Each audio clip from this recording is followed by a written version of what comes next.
oda Allah tigana mamana salli annabi men kama Muhammad sallallahu alaihi wasallam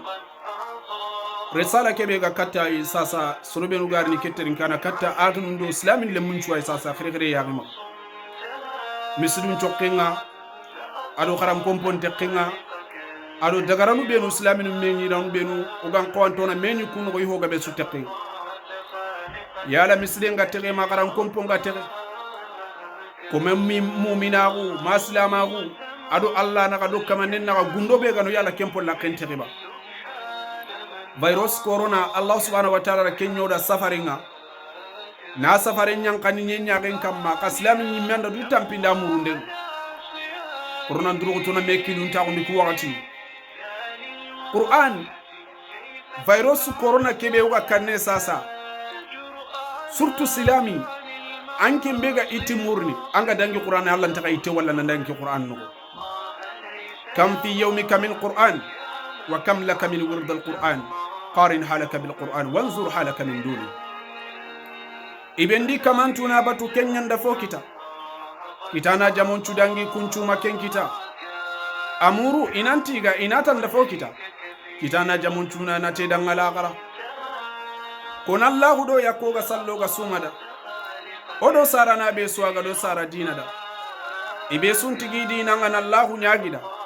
karimu ganodi susukanda arjannada kon Allah do yakoga salloga sumada odo sara na be suwaga do sara dinada ibe sun tigi dina ngana Allah nyagida karimu ganodi susukanda arjannada debe kede ne manchula be nyadi lagara kaman kore ke fay amenta ko mema sere su gadi du tu anancin medu maga bira be gadi Allah tu ani du ko ba maga ti salle do sumena wari kane lagara kasimmero kamundo nyencuna ko maga kasimmero kamundo nyencuna ko maga ado fobe gi kamma uresu wadina ga tage foga be su gadi nan cimme kemmaga akembe nyengo kamma duniya do lagara kasimme kamundo nyencuna ko maga ado fobe gi kamma uresu wadina ga tage foga be su gadi nan cimme kemmaga akembe nyengo kamma duniya do lagara sere su gana fa ya gari simmeti duya anan dankana ko ke duna feti fofoya ana su wari falle anan pammeti duya bira be ga dallatu ani du to ga maga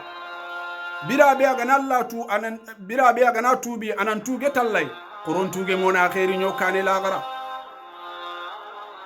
sere su gana fa ya gari simmeti duya anan dankana ko ke duna feti fofoya ana su wari falle anan pammeti duya bira be gana tubi anan tuge tallay qoron tuge mona khairi no kane laga fa yallahu ya rabbi ola nyaga tubuya on Allah to gollundo se fompo burunchuya se fallem bure sugadi na Allah to bakkaya ono ta quranchu fayi o billata gaya sere ta quran nyandan na fantoro lagara fa yallahu ya rabbi ola nyaga tubuya on Allah to gollundo se fompo burunchuya se fallem bure sugadi na Allah to bakkay ono ta quranchu fayi o billata gaya sere ta quran nyandan na fantoro lagara soron posiru kapalle maguti tariya se fallen turunni nya korontin to katiya ino gagara mundi ona yaga di suya ti sunnan tere killu ona su teradiya ma Allahuna yampo odi suda lagara ma Allahuna yampa odi suda lagara so ganon da dunden di uresu wadina ga nyampo jabandin tentuna muru na saga ida sokki goren cubogoti irajaga bonondin da suga nonga ida sukata daga itampi itore do duna sakala gara awanna ligollum po sirum muru ni sunya anna Allah to baki fo buruncu ikummanya sogodun cu fayi fo motin tonce di manya nugun kuttudo kettu magi suti fi manya sogodun cu gandan ni tifin punti lakar awanna ligollum po sirum muru ni sunya anna Allah to baki fo buruncu ikummanya sogodun cu fayi fo motin tonce di manya nugun kuttudo kettu magi suti fi manya sogodun cu gandan ni tifin punti lakar sogodun cu gandan ni tifin punti lakar simmangara bire misalan da fobiya sere su bire wucce misalin ni kengaya bire wucce billen ken misalin ni khagoya iben da so Allah da tike khago baneya kuye fo sire na nya kamandan alagara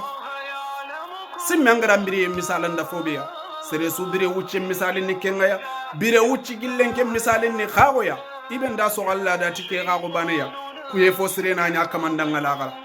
uyu ga gubane kenga danganga santuno aga da nyanga da su so Allah da fimbodo tifi wucce dangi ado so ga so ngata gunu so ganun tigi ga go ngana ka go tanyiti siga so be na ka go munyanan kulagara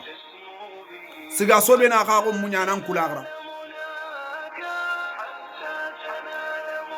soganon da dunde ndi uresu wadi naga nyempo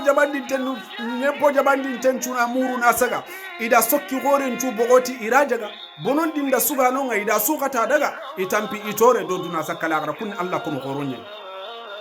soganon da dunde ndi uresu wadi naga nyempo jabandi tencuna muru na saga ida sokki gore ncu bogoti irajaga bonon dinda sugano nga ida sukata daga itampi itore do duna sakala itampi itore do duna sakala ha itampi itore do duna sakala duna fi nyama su dangi kallem birenki barajen kite gollen kotenni bara munyi ma Allahu nan nyampa anande manankinye kattan kani fi sunate fo ganangani natene tikentu sumarande ngalagara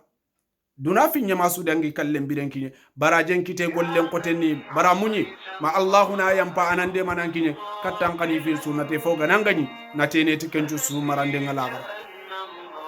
ha likuru nanchi me magandu toro ligara kama nenga tan nampate fofo ikengara tuwano lage muru anni kunyi ni tera ni sera ni nyaga fa bankilu ni wara daga tampi Allah sasa anan kulagara onan duro ko to kujiga amberu ngi konno wallahi soni kan qallaban to nyen la Allah ngana simero ku kebe gi no nando Allah naga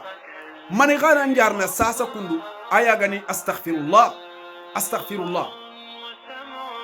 ko agara kebe ko nuhuda angana akonyan choronda igarati astaghfirullah igana tuge kenya kamma nke Allah yu warjaga nana ko ngallum kinniya ngalle munyigun kinniya ngasa gani kadi ni warjaga kebe gi kunyimir bakka kumengana Allah kuta Allah nyaagi ube no anga kona tatibi nyangi kamma aya gani astaghfirullah farini menyi kya kamma wakati tu man qala la adri fima la adri allamahu Allah ilman ma la adri wa man lam yaqul la adri fima la adri jahila ilman ma la yudra ha koron duro to kiano tu